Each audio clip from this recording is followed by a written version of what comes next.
Well, welcome, welcome, welcome. My name's Christopher Citro. Welcome to my living room and a bunch of ukuleles. I am delighted to see you all with us today. Welcome, welcome, welcome. Hello. All right. Thank you for sharing your Sunday evening with us. Tonight's reading will be, there's an addition to the reading. Sarah Ruhlen, fiction writer Sarah Ruhlen, will be reading a short story, and I will be reading poems, and then Steve Castro will be reading poems. So that's what we have for you tonight. Steve is an old friend of mine from Indiana. I haven't seen him in over a decade. He flew into town today. We gave a reading at Syracuse Stage. But it was an in-person reading, so I thought, let's do a reading together, that anybody who wants to can come. So thank you for being here. So the order tonight of the readings is Sarah Ruhlen will read first, then I will read, and then our guest of honor, Steve Castro, will finish us off by reading third. All right, everybody can hear me okay? Yes? Cool? Awesome, awesome, awesome, awesome. All right, so for those of you not related by blood to Sarah Ruhlen, let me go ahead and introduce her. Sarah Ruhlen's fiction and poetry have appeared or are forthcoming in the Coachella Review, Diagram, Waccamaw, Guest House, Boiler Journal, Slipstream, and Rhino, and she has received multiple Pushcart nominations. Her creative nonfiction has appeared in Hobart and was anthologized in Essay Daily's June 21, 2018 project. She lives and writes in Camillus, New York. Please bring to the stage Sarah Ruhlen.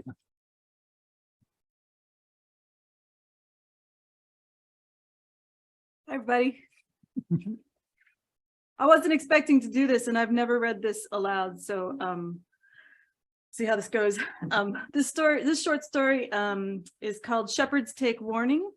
It first appeared in issue 24 of Waccamaw, which is a journal published by Coastal Carolina University's Elixir Press, and that was in May 2020.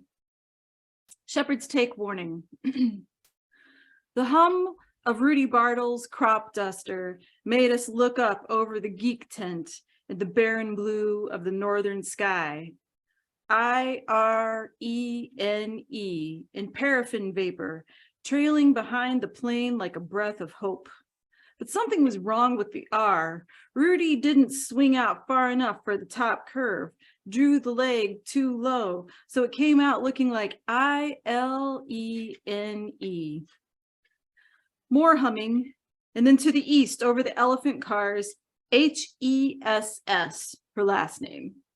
We figured next would be ILOVEYOU or MARRYME. But when the plane turned south over the parking lot, it spelled MISSING, missing.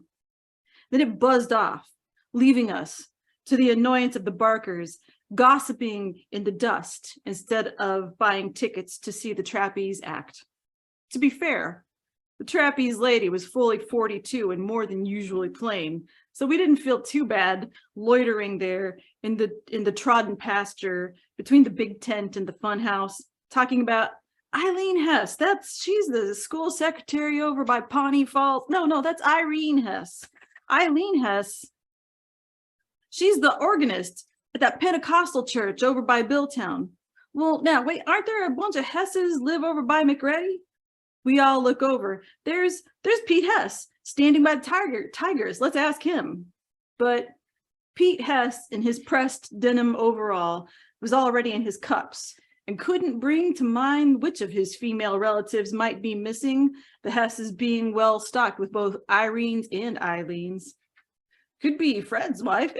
She goes out catfishing and forgets to leave him a note sometimes, he hiccuped.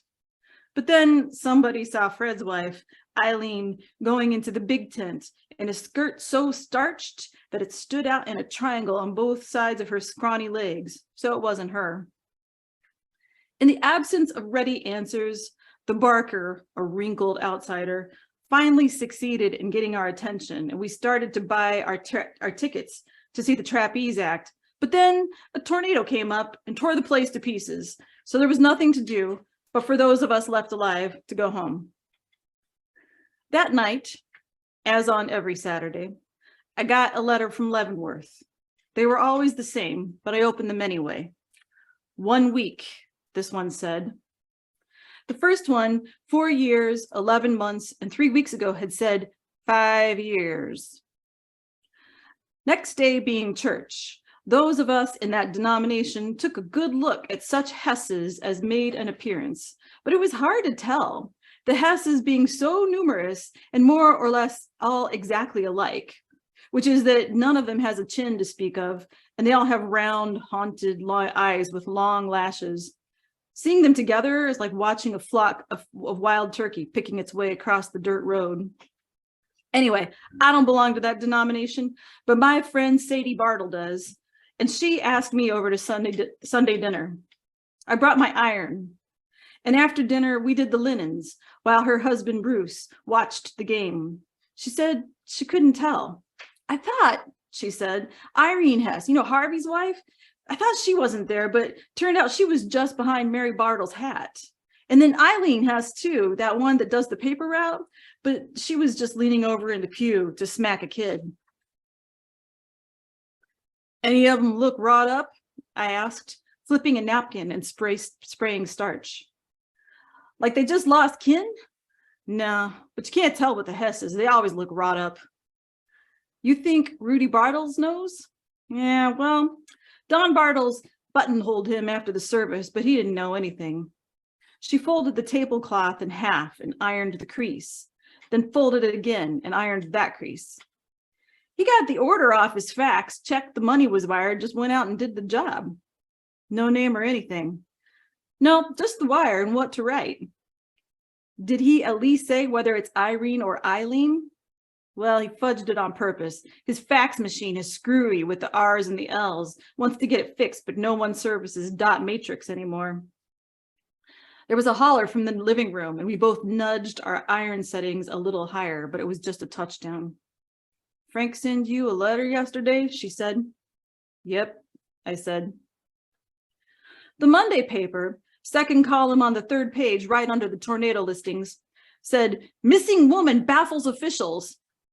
Sheriff Bartles was quoted as saying that the sheriff's department had received a missing persons report, but when he tried to pull the paperwork, a tornado had destroyed the filing room, so he wasn't able to provide any details.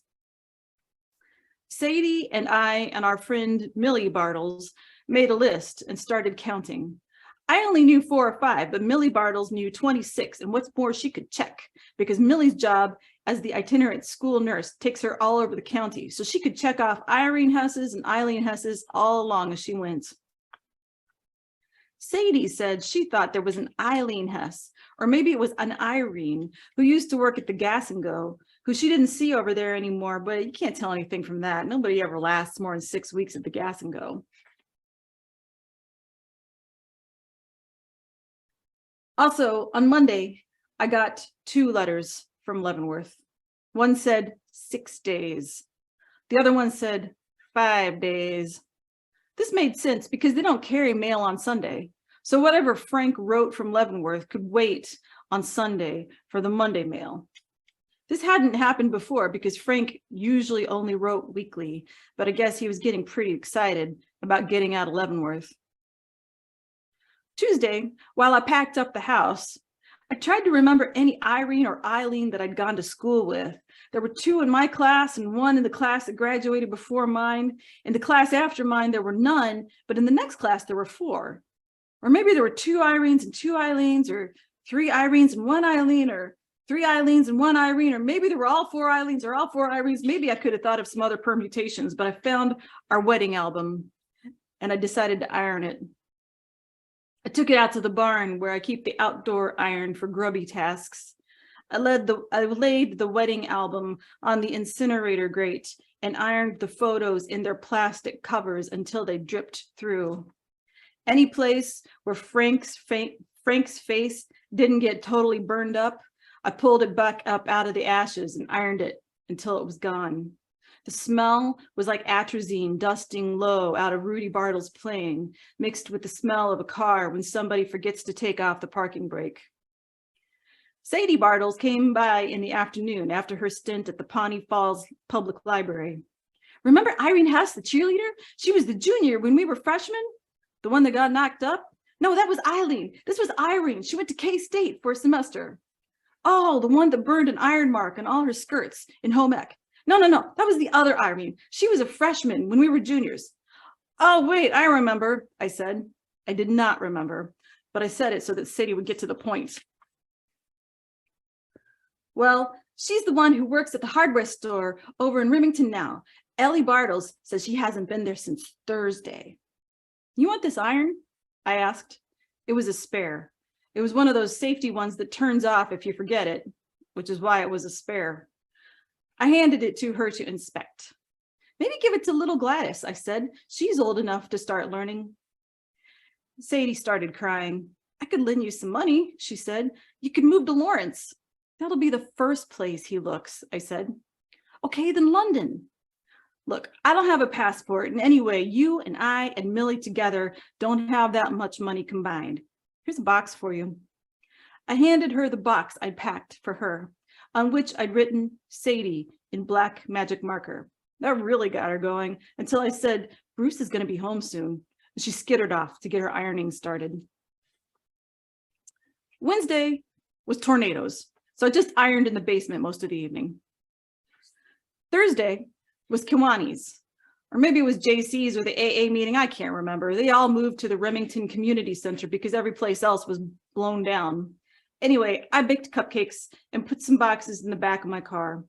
When I got to the Remington Community Center, Artie Bartles was saying that some of the Hesses over by the town of McReady used to live in a corn crib. They were so poor, and he was pretty sure the wife's name was Irene or Eileen, because she used to sell chicken and duck eggs at a table by Highway 16. He said he hadn't seen the egg stand all week. But then Mel Bartle said, oh, that's because she moved off over to the intersection where Highway 92 breaks off toward Leavenworth. At the word Leavenworth, everybody looked at me sideways, but I just kept on walking to the cupcake table and put my cupcakes next to Millie Bartle's cupcakes. I got those cassette tapes for you, I said, in my trunk. And I brought Ellie my bunt pan. Millie started to cry. We could hide you, she said. Where? We set up our ironing boards at the back of the room so the meeting could get started. Don and Ellie Bartles got into a shouting match over the budget as usual. And he was just yelling, put down that iron, woman, when a tornado came. So we all got under the cupcake tables, and after it was gone, those of us left alive went back home. Friday morning, I was up in the attic before sunrise. From the attic windows, I had a good view of the fields burning across the county, lines of red leaping up into their smoke clouds across the horizon, grids of red intersecting and stopping each other at the edges of the sections, the men riding herd along the edges to keep the burns in the fields. In the attic, I found the wedding dress. I thought about taking it down to the barn for a good ironing, but then I remembered my vows. So I took it out of its plastic and hung it up on a rafter. I shook out its frills and watched it swinging there. It looked just like the time we found Eileen Hess, one of the Hesses that live up by Highway 4, swinging in her wedding dress from the bars of the jungle gym down at the school. Principal Bartles cut her down. Joe Bartles wrote it up in the paper as a suicide based on the statements of Pastor Bartles and Sheriff Bartles saying that she'd always been in trouble. But we all knew that her iron had shorted out and she didn't have a spare. Outside, the sun began to rise against the smoke of the field burns, casting a ghoulish light on the white of the dress. So I took it downstairs and hung it up next to the pantry where I could get at it quick. Frank's letter that day said 32 hours. Saturday was a revival, and everyone from every denomination went because there wasn't anything else to do. Same pasture as the circus was the week before. There was a tent with lemonade and meringues on the east side of the pasture, and another tent on the west side for the revival, and on the north side there was a horse tank filled up for the baptisms. It was clear that the evangelist had brought support because there were a lot of wrinkly clothes in the crowd. A tornado rolled by, clipping the north edge of the section, but it only took out a couple hats and hymnals, so the revival went as planned. The evangelist said the godless believe in climate change when the real cause of the tornadoes was our sin. He said that sin was all the women working outside the home and wearing jeans. He said that we had been infected by godlessness, and the only way to stop the tornadoes was to get baptized. So we all stepped up to the horse tank because it was worth a try. As we stood in line to get washed in the blood, a hum came over the top of the lemonade tent, and we looked into the brassy blue. I-L-E-N-E, or maybe I-R-E-N-E. Over the horse tank, H-E-S-S. Then over the revival tent, F-O-U-N-D, found. Waylon Bartles kicked a dirt clod, kicked it again, went on kicking it right up to the edge of the pasture, didn't even get back in line. The rest of us got baptized anyway, just in case, but the thrill was gone. Shaking hands to go home, Millie sniffled. Sadie's mouth bobbled up and down at the corners. Even some of the men looked sorry. I'm baptized now, I said, reassuring them. I'm clean. Amen, they said. When I got home, I put on the wedding dress, which was loose from all the years. I sat down between my two best irons and turned them all the way up to cotton. One for Frank and the other for the tornado. Thank you. Yay! Everybody wave your hands. Give some love to Sarah Ruhlen. Yay! Awesome reading. Thank you, Sarah Ruhlen. All right. Thanks again for being here, everybody. Next up on the three-part bill tonight is yours truly, Christopher Citro. Hello. Apparently, I'm the author of two books. One is If We Had a Lemon, We'd Throw It and Call That the Sun from 2021, winner of the 2019 Anti-Venom Poetry Award. And my first book, The Maintenance of the Shimmy Shammy from Steel Toe Books in 2015. Yes, I read my own bio. I don't know why. All right. So I have some poems for you tonight. I'm going to start by reading some poems from my second book, and then I'll read some poems from my manuscript of my third book. So first off, this first poem is called It's Something People in Love Do. It has an epigraph from the poet Heather Crystal from her poem Taxonomy of That November. And the epigraph reads, we were happy and wretched and cloudy and setting fire to everything for warmth. And the poem is called It's Something People in Love Do. It's a late film, not one of their best, clogged with a love interest that never really makes your pants itch. But when the Marx Brothers keep the train moving so the hero can make it to town to record the deed and afford to marry the girl of his dreams, they chop the whole damn train up to feed the fire. Frightened passengers in bustles and waistcoats watch their seats axed from beneath them as women cradle their children and men stand around looking affronted. Then they hack up the walls and the roofs, carrying armfuls of train forward to turn into steam, to keep things moving. And I'm not saying we should watch fewer old movies. What I am saying is maybe everything's not a metaphor for trying to pay the bills on time. I love your credit score. It could pin my credit score to the late summer soil and pee on its head. But what do you think of that chicken dinner I made last night? How caramelized the thighs, the bourbon from a plastic jug. How beautiful that farmhouse looks passing by in the distance. If we could get off this train, we could go get it and tear it to pieces with our teeth, tossing hallways and lintels to the flames. Then we could clean each other's face with our tongues. It's called kissing. People in love do it. And this poem, I write a lot of poems about shopping, usually grocery stores, but this is a dollar store poem. It's called Anyway and Try to Stay Alive on What That Gives Us. The off-brand dollar store sticky notes adhere to each other, great. To anything else in this world, less great. Like us. Sometimes it feels like the back of a big box store in here, my head, when you walk up to that wall of TVs all showing the same scenes. It's huge, but it's also lots of little not huge things. You know how we sound like idiots when we try to say important things? Well, me at least. Going shopping together is like living our lives together. Please don't tell me Please don't tell me about how they sprayed to kill mosquitoes, forgetting to warn the beekeepers. And the bodies are so high, the numbers themselves look obscene. All those zeros, all those empty holes in the honeycomb.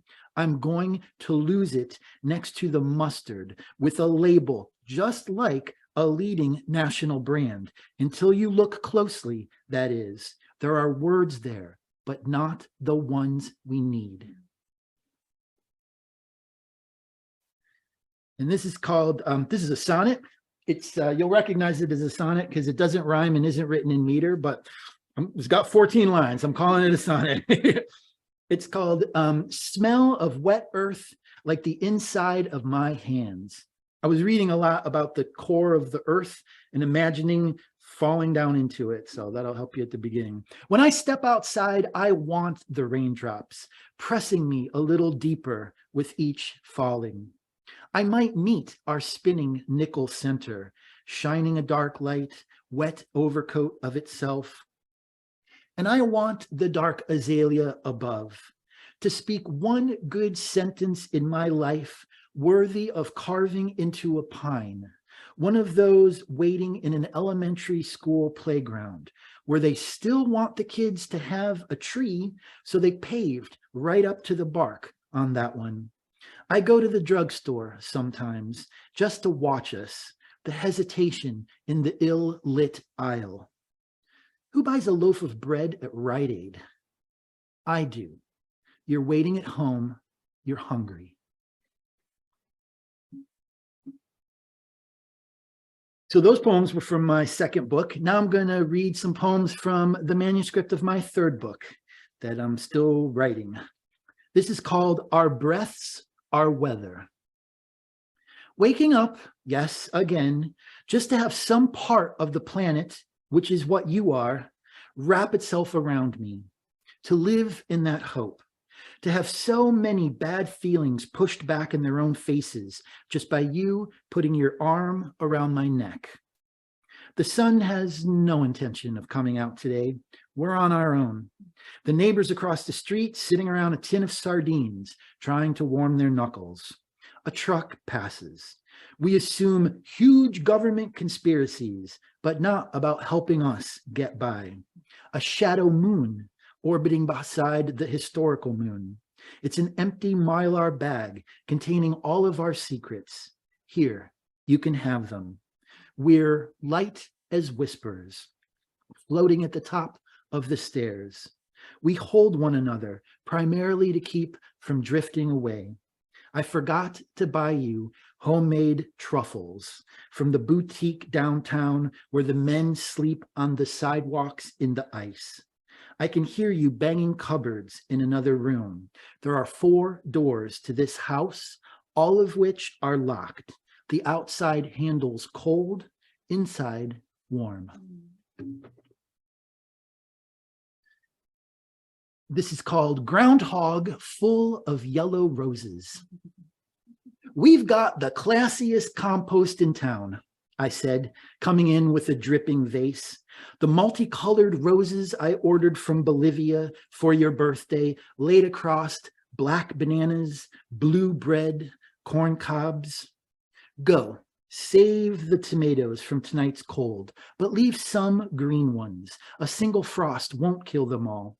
I see you later coming up the hill, a silver bowl the size of a dog's bed in your arms, green globes up to your smile.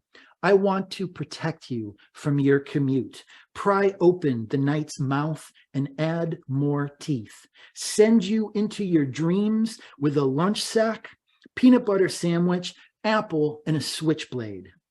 I know the deer, the raccoons, the fox devour the petals, our furry bread, before it settles into soil. I don't mind looking out the window at animals eating. I'm scared of spiders, and sometimes I write about it. I don't know if it's an attempt to try to exercise the phobia. This poem is called Flavor Fest, Sparkle Supreme, Seascape, Eversweet. I can't remember the words. Something about you lifting your cup of light to mine, a new sun switching on between us. It was good, however it went. I slipped it into your phone case. I'll still be asleep. You're preparing for work. I want you to think of this, passing strip malls with their signs removed, so they're just holes where the plates once fit. I lost my place. Holes where the power cords came through. Halos where dirt caught around the plastic. How does soil get up there?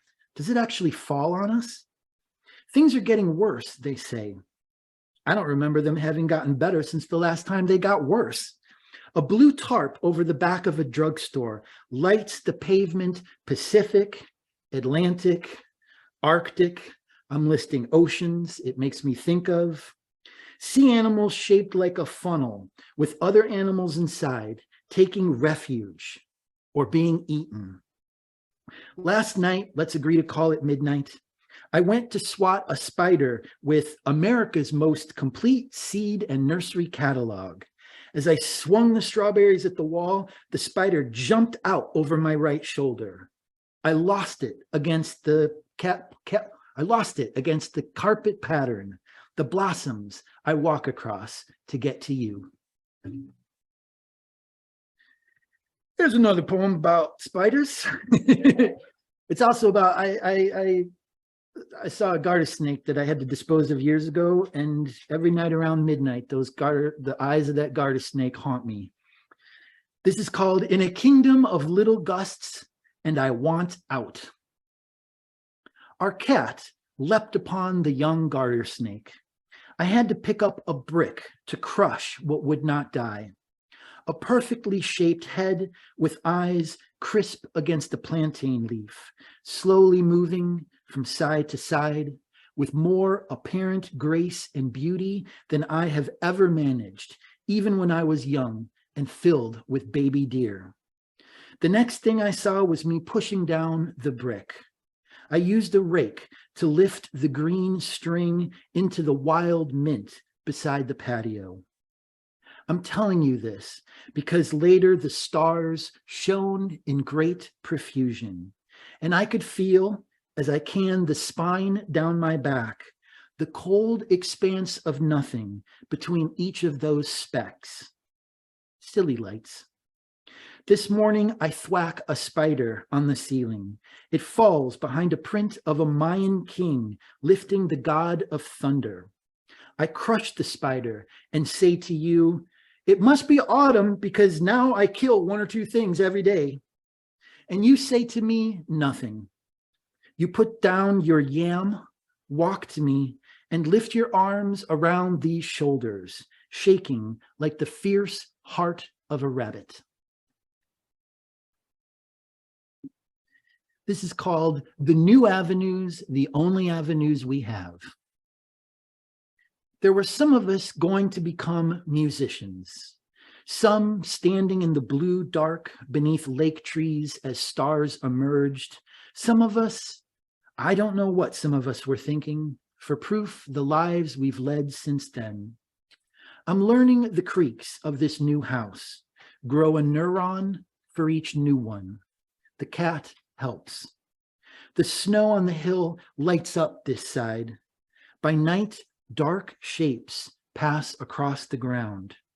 Sure, deer, but also something more uncertain.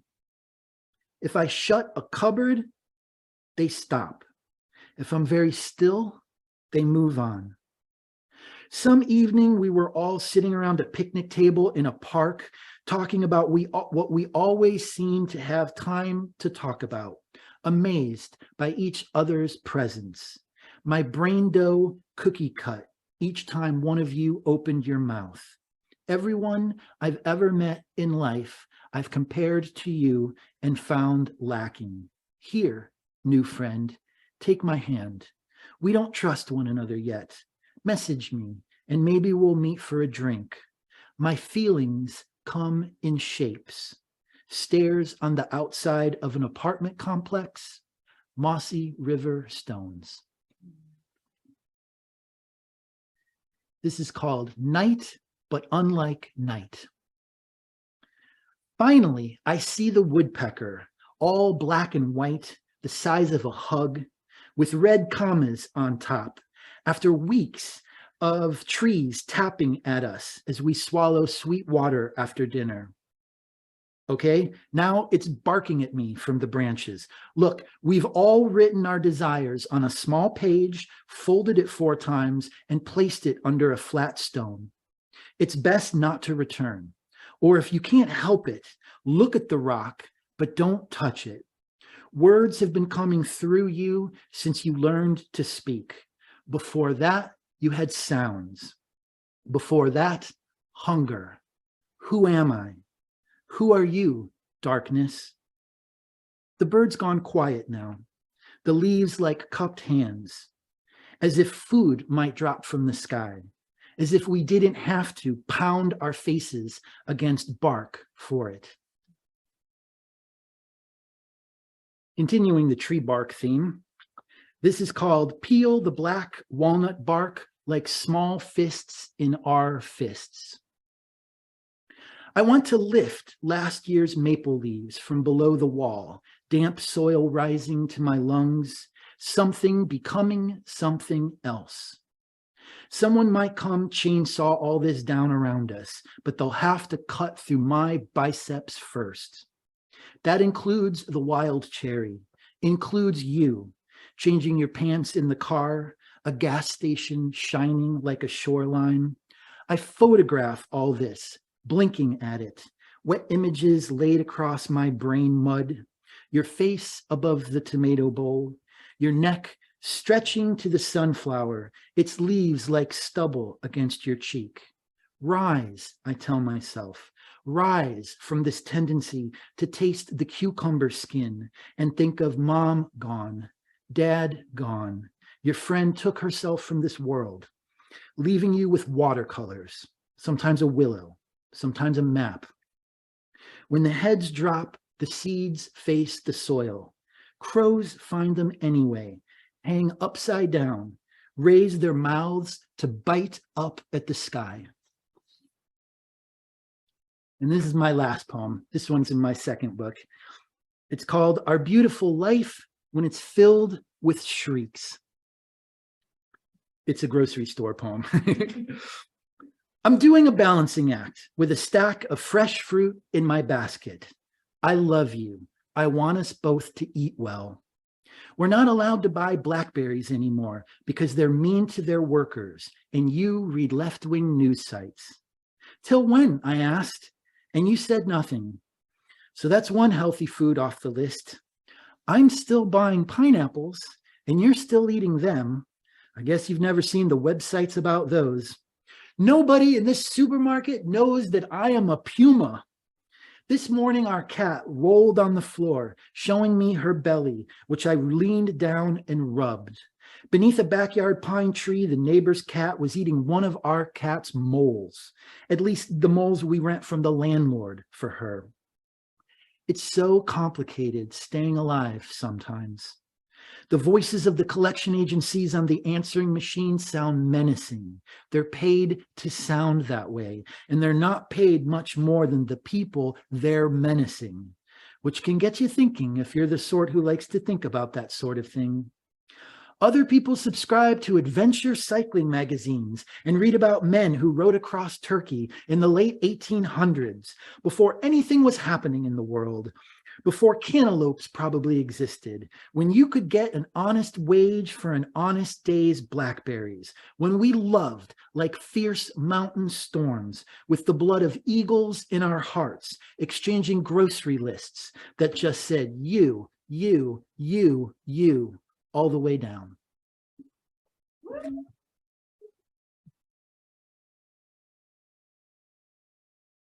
Thank you. Thank you so much, everybody. Thank you. Very kind. I appreciate that so much.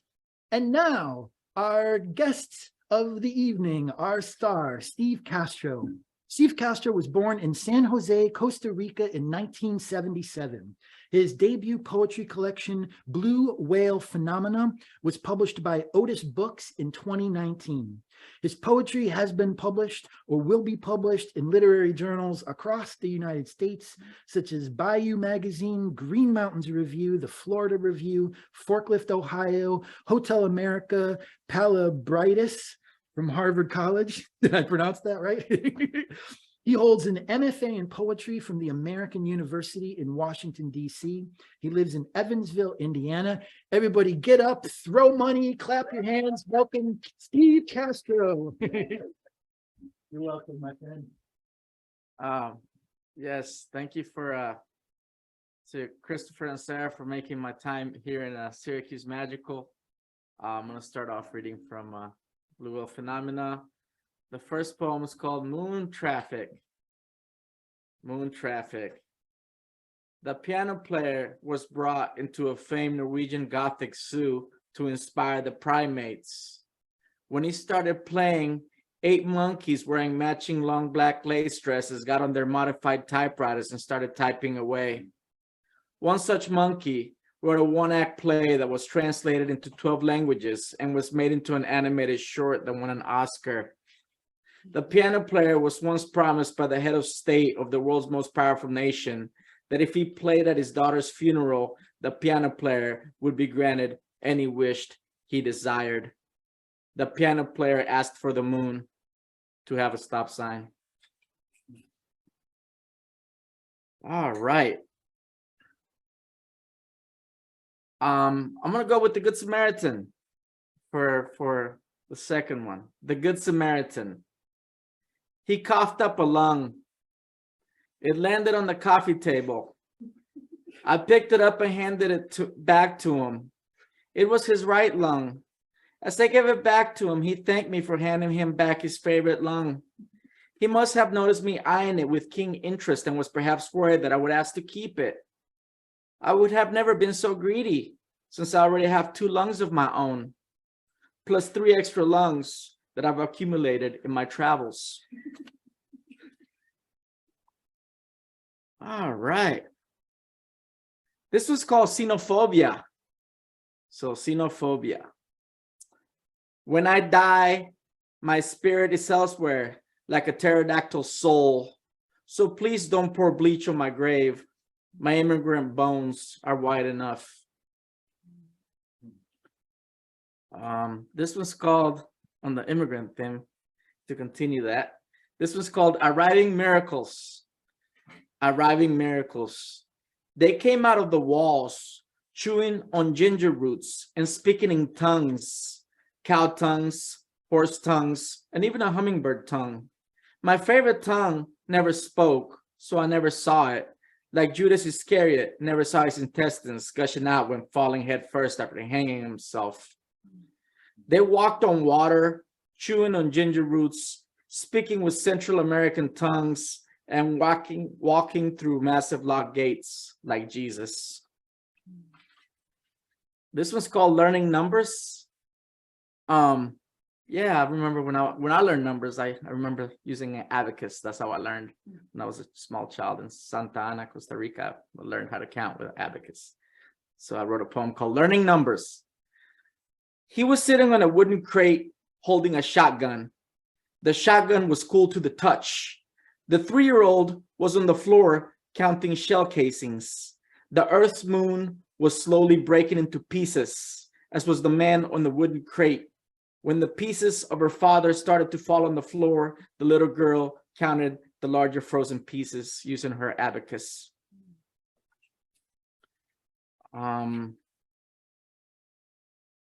Read my penultimate poem from this one that I'm going to read. It's called Imagínate. Imagínate. When a hole opens up like a bullet wound and a rabbit's head appears, it gives birth to my imagination. I keep my imagination on a copper chain around my nuca. My imagination wears a wolf mask. It feeds on hunger and hashish. Mi imaginación stores a rabbit foot inside his heart para tener más suerte. When the rabbit exits the bullet wound, it shoots a glance at my imagination before fleeing, covered in both terror y sangre. Actually, the last one I was going to read for this was kind of long, so I have a second unpublished collection that I'm working on. It's like 33% of the way done. It's called Conejo y Gallo. So I'm going to read some poems that I've included in that thing. So I'm using Conejo y Gallo. So this is weird. I'm trying something new. So I'm going to read that poem first. Conejo y Gallo. So thank you for your patience in doing this. It's probably unprofessional, but if I can't find it, then I'll that's the thing. All right, so Conejo y Gallo. All right, I'm just gonna skip that and read some poems from my second collection, but this was called As Advertised, from my forthcoming collection, hopefully. If it doesn't publish when I'm alive, hopefully when I'm dead, someone will publish. Christopher, we gotta publish this when I'm dead. Okay, help me get it published if I die with Kickstarter. This was called As Advertised. When I saw a herd of camels on fire a few hundred meters away, I called my first cousin, who was a rainmaker. We spoke for 20 seconds. Then I hung up, ready to save the day. Immediately after I finished the ritual as instructed, a meteorite crashed into the camels, wiping them out and momentarily blinding me. I called my cousin back. Did it work? Before I could reply, it started to rain. Yes, I said, thank you. You're welcome. Then my cousin hung up. This one's called Feliz Cumpleaños. My poem, Feliz Cumpleaños. A monstrous hand reached through the concrete wall to try and take my soul, but it took Johnny's soul instead. It happened on my 43rd birthday celebration. Somehow I was to blame. That always seemed to be the public opinion around these parts. Let's blame Stephen for every strange occurrence, like when a meteor decimated the nearby town of Albender. The local paper tried to place the blame solely on my shoulders because I had publicly cursed that godforsaken place at the local watering hole while drinking the night prior. That was pure coincidence. I had also blessed the nearby town of Marken, and apart from the 1,000 frogs made out of pure gold that appeared in the city center a mere 3 hours after I blessed it, nothing good ever became of that saintly town. Okay, so one more, right? I thought let me just find that I want to Conejo. Oh, 12 more minutes? Yeah. You told me to get 8. Oh, perfect. All right, so this was called The Deer Whisperer. That's also Deer Whisperer. Deer Whisperer. I always like when it comes to titles, I always say them like 80 times before I read the poem. So I apologize for the 4th time that this is called The Deer Whisperer. Sitka deer are excellent swimmers, so you have to be careful. I wouldn't be surprised if they swam across the Ohio River in order to do something criminal. I almost got killed by a deer once. I also had an individual with a deer head shoot an arrow right over my head. In my backyard, I once fed an apple to a deer in need, and he came back the next day with his entire mob. They held me hostage until I gave them all of my fruit and vegetables. They didn't even leave me a single papaya.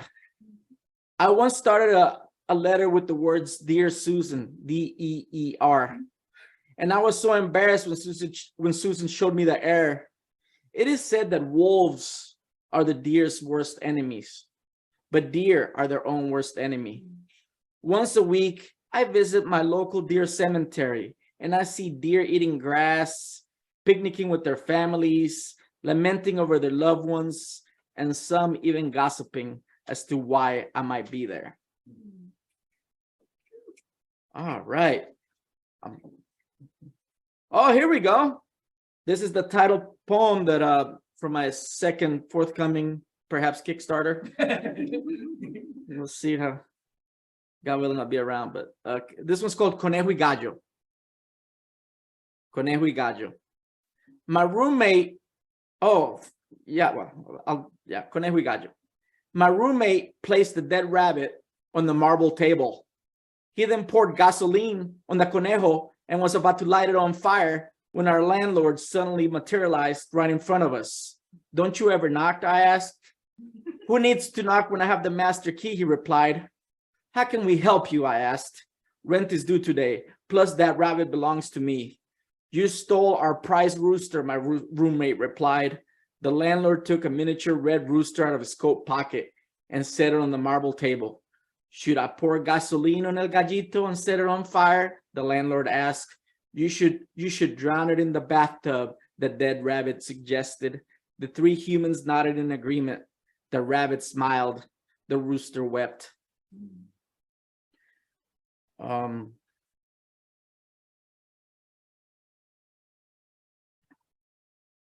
this one, let's see what this is about. Okay, yeah, it's called Burial Ground. Yeah, and then after that, I might just go over my first. I know I had so much time. I feel cool. Burial Ground. Death is strange. Like my great-grandfather, Elixir, who died in 1932 after catching a cold when he took off his coat because an avocado got smashed in one of his coat pockets. He died at 40 years, like Moses wandering in the desert. He was the first person in Salitral to own a car, a Ford Model T with a crankshaft start. What if there was un cementerio where only people who died by fruit were buried? Here lies Rodolfo, stabbed in a tomato dispute, who is buried next to Don Eligio, who died due to a crushed avocado. So might as well go back to the beginning. Because I wanted to read a poem, but it was kind of long. And I'm like, man, I didn't know that I read so fast. This was called Captain Caveman. You know, I watched cartoons as a child. I love cartoons. I love manga. I love anime. Yeah, it is what it is. Captain Caveman. Should I say the title 5 more times? Like maybe, like. All right, Captain Caveman. Window dressing is putting a curtain on a window. A salad dressing is a liquid sauce that covers spinach leaves.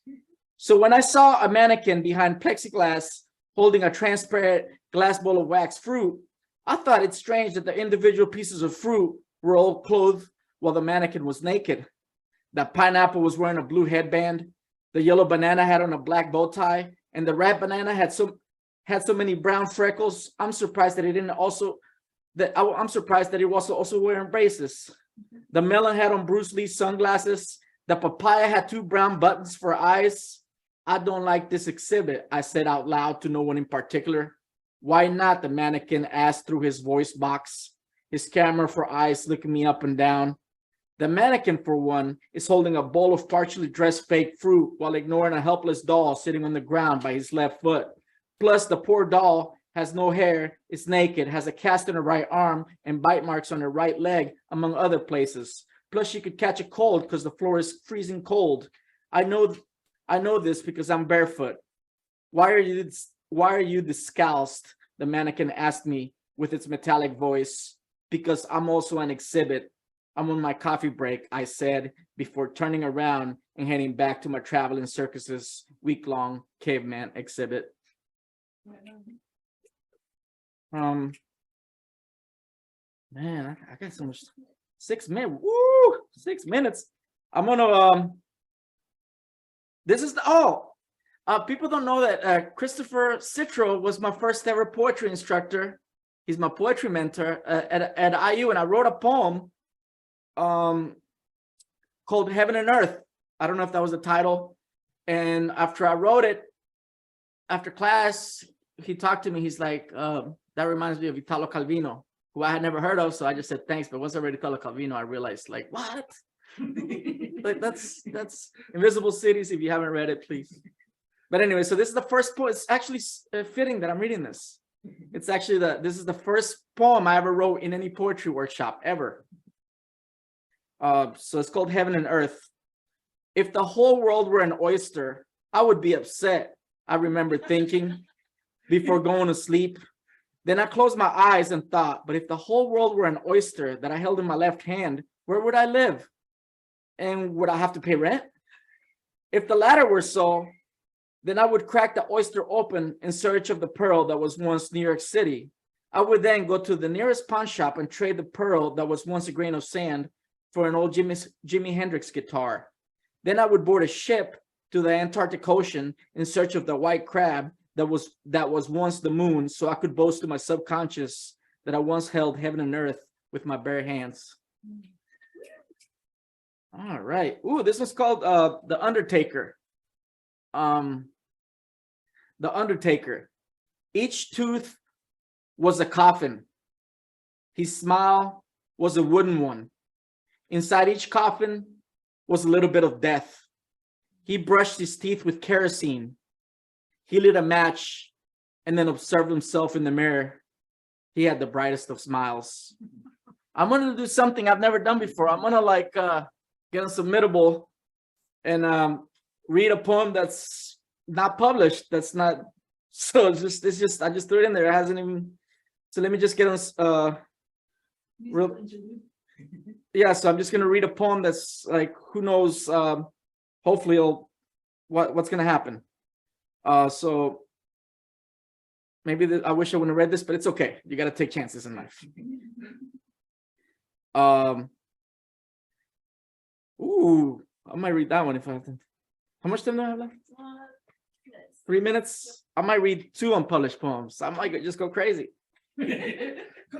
Go ham, as they say. This one's called How I Grotesque. It's not how much time. I just got to do the title once instead of doing it like reading it like 5 times.